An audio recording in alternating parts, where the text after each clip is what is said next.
Hi everyone, I hope we're all doing really well. Today I'm coming at you with a brand new video, and this one is going to be how to face your fears in 5 seconds. Before we get into this video though, please make sure to give this video a like and a subscribe and hit that bell notification so you never miss a video of mine again. And without further ado, let's hop into it. So skydiving has always been at the top of my bucket list for God knows how long, and I always wanted to do it, and I knew that I always was going to, except for one problem. When I see a height, I get so dizzy. I practically have vertigo. Like, I remember standing at the very highest level of Westfield and looking down, and just thinking about it makes me want to tear up. You know, in the movies when you look down and it's like whoop and everything just looks way higher than it is, and I just start getting dizzy. That's how I am with heights. I am not good with roller coasters. I went on the Claw 2 years ago, and if you guys don't know what the Claw is, you're probably not living in Australia, but it is this crazy roller coaster. But everything changed when I read this book a couple of weeks ago. This is The 5-Second Rule by Mel Robbins, and you know how people read books and they're like, this book actually changed my life? Like, I kind of got that, but not to the extent of this book. This book genuinely changed my life, and it's only been a couple of weeks since I've read this, and so many things have happened. So I highly recommend that you read this. But the concept of this book is, if after 5 seconds you don't just jump out and do whatever it is that has been holding you back or whatever has been scaring you, you're not going to do it. She gave an example of her being stuck in a rut.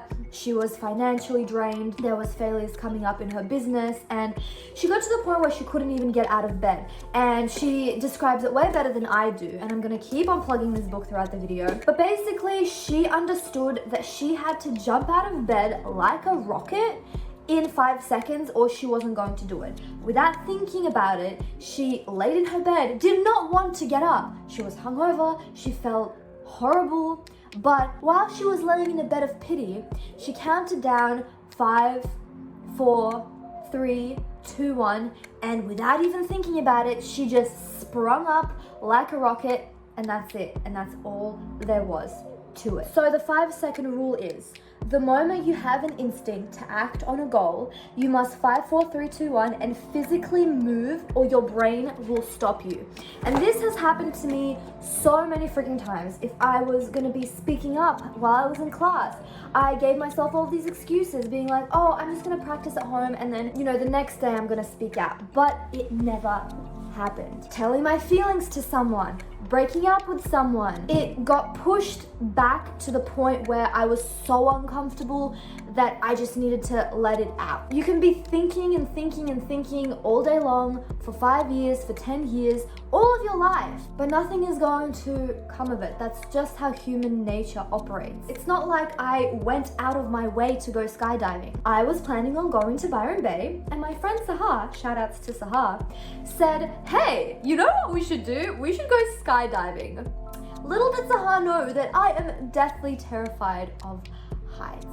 And first I was like, yeah, let's go. I thought about it and I was like, you know what? Every single time an opportunity arises, I should take it, because what did I tell myself? I want to live life to the fullest, and this has been on my bucket list for the longest time. So even booking this skydiving trip was so freaking stressful, you have no idea. I started sweating profusely. My hands actually started to shake, like, I'm not joking. And so what did I do? I 5, 4, 3, 2, 1 and I booked it without even thinking it. So many people ask me, hey Rita, are you nervous?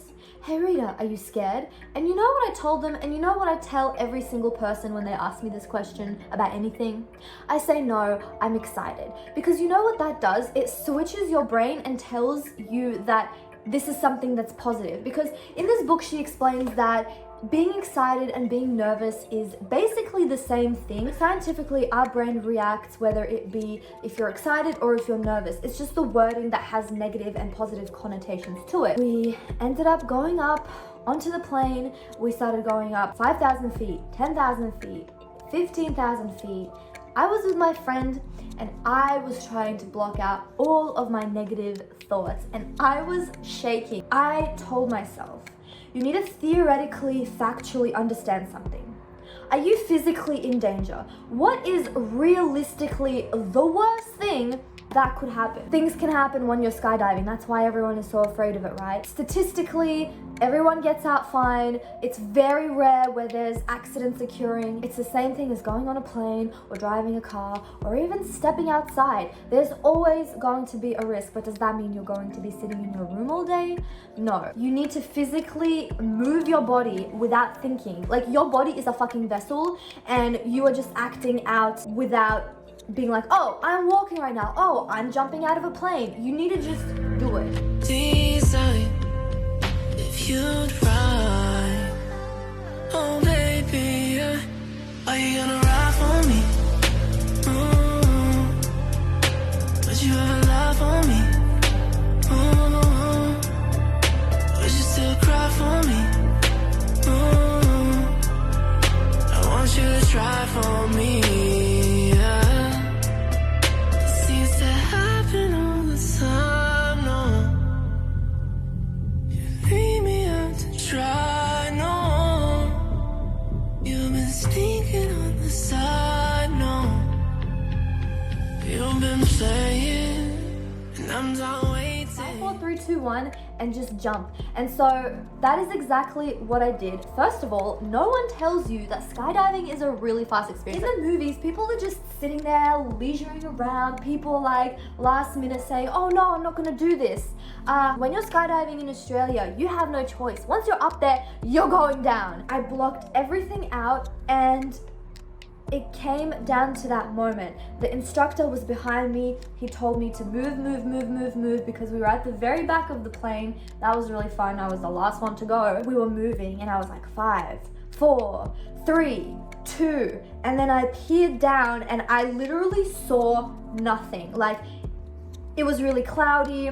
I saw white. I knew that I just needed to do it and jump out without thinking. So I did, and it was the most exhilarating experience ever. It was incredible to say the least. I mean, what I got the most out of it is that if you can jump out of a moving plane, you can basically do anything. I didn't even feel adrenaline. It was really weird. I just jumped out. The scariest thing was not even the height, it was the freaking clouds. But when we went through, it was beautiful. Can we just talk about the fact that it was 15,000 feet as well? Like, oh my god, this book honestly has changed my life. In terms of like the concept, it's so easy. Are you scared of going on that interview?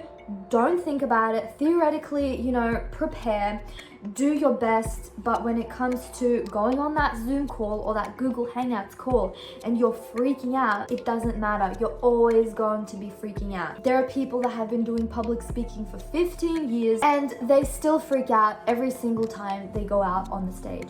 So we are humans and this is what happens to us. We get scared of things that are unknown. You know, for the longest time, I was waiting for life to happen to me. Then I realized, hey, you need to actually go out and do it. And I knew this since 16, 15, 14, whatever.